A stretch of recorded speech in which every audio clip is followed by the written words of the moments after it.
खासदारांच्या वाहनाला टिप्परची धडक, सुदैवाने सर्वजण सुखरूप.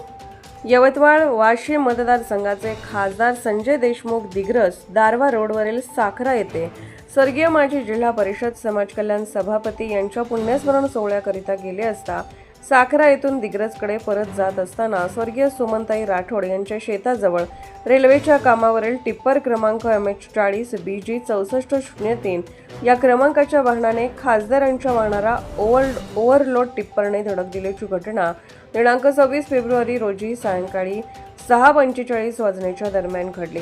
या वाहनामध्ये खासदार संजय देशमुख यांच्यासह रमेश चव्हाण, दीपक वानखेडे, भारत राठोड, योगेश रामावत, सुरक्षा रक्षक अतिश चवळे, चालक शेख माजिद होते.